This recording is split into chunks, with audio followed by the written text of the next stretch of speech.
sow labadii naagoodba iiba tashan oo iba kabtuurin haddaana dhexdiina ku mayran oo idinku inaa geesaha iska garaacin inaad jaxay igu magacdara horay baa loo yiri lafageel iyagaa laisku jabshaa markii anigoo timuhu ii qoyan yihiin oo xabad istakiinaysa ugu findhicilanayaan mid gurigee tago soo oran mayso tiibaa ballanta kaaga baxday oo ninkii bannaanka ka soo xaraysay darbijiif inaad iga dhigtaan baad isla go'aansateen ballan baan ku qaaday warkarqariyoy haddaysan ka dhicin mayrashadiiba waan ilaaway isla hadal bay nagu rideen dareen jiida war muxuu ahaa qofkan suuliga ka bulaamaya oo aniga maxaa wuxuu yahay igeliyey maan gabawarow armaatooshku i qabtaay oo qofkaana yahay qof waaran oo kor laga wiidaysanayo mise meesha naag baa kula jira ninka war ii soo qabo maryaha maxaa aniga howlaha ay geliyey anaaba dhaxantiyo gabayaxoodka ducaha iga garaacayaan war ma qof baa hadlaya mise anaa mooday culaysna waa dareemayaa ma laysku soo kuuriyey xeebtaan idil iyo astur godkiin moqodma ma idhaahdaa bal waxay i badeen fiiri maanta inaan suil xayraanka ku qabsado xayraamiintii bal qoftii idil ahayd aan ka war doonay horta kii maanta ciidaan cusubnaaheedhe haddaanba ku hadal hayee dhegis qabo ii waran ma haysaa kii xukaa urdafka ahaa naakaa warkiisa igadaa guriga igu yimid isagoo baryootamaya bannaankaan usoo tuuray leen ballan baynu kala haynay idil buu ku maran yahaan islahaa naa ma araga iga tag shaqala basadiir ma aragtay basadiir oo idil iyo asur laga agwaayay xaggee laga helaya wargalabta tii ku aragta kaa baxarimaysa idil ma aragtid miyaa waa ka libqsan waaye adiga wax saasa kuguma darman sidaadii baa tahay weli war shaqala galabta maana ila kaa dhaafi weyday kaligay baad mooday inaan kugu hambaasay xaafadda iyadaasoo dhan baan kugu sastay yaa waryaana gabawaray gormay maryihii naga haabteen indhahana wax kaba arkee wax hadlayaahi waayo oo waa dumare war waa maxay foolxumadaan ka wareeg laakiin waa baxayaa hal iyo maqaarkeed laba kala qariye naya asur waxaad i weydiinaysayso ninkaan ma ahayn barqooyinkii mayrmayranaya intaad ballantii ka baxday baad aniga iga soo raadisay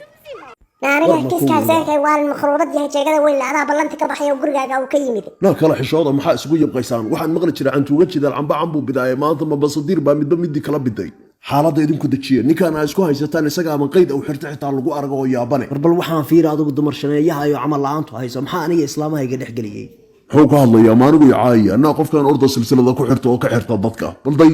duhur cad baa kooma lisgelinaya bal fiiri gacmaha sida la yidhaahdo gacmaha si loo waarwaariyaday waa koomu ku jira dameertu saaran yahay anaa waxaan sida u dhaama shaqala ninka ka xishood saha ugu talax tagina ma baxishoonaysidee intaan kaa aamusanayaad aragtay warwuu ku dhamaa ku jeer runtaa diidaysaa waxaad shaqalo ugu soo bodaysiso basadiir dartii ma ahantee waxbaad iska ogtaa ballankiina adaa ka baxay xaashaa ma iyagiiba ka dhex curatay wataa intaa la rabay maxaa kaawiyey waryaa na maxaa la kala cararaysaan oo isaga dhigaysaan dad mugdii wax ku feenan jiray idin meeye horta na idin mee xaggee ka hadlaysaan kaalaya ban war waad garab martay xagga u soo weeco bal waxaa asurka fiiri aad moodii atoor gunyo sagaaroo toor saddex qaada indhaha laga saaray war dacufya waxaa nagu wiirsan shaamba indhihii naga riday dhako na maxaa nagu dharbaaxda qaawane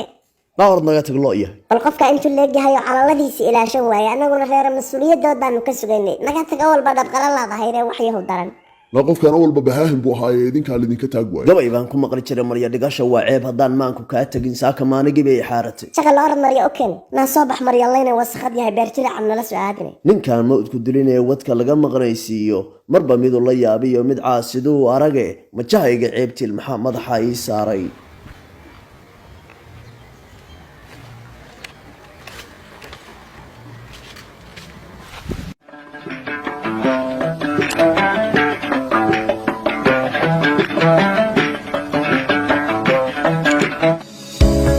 macmiil ku soo dhowow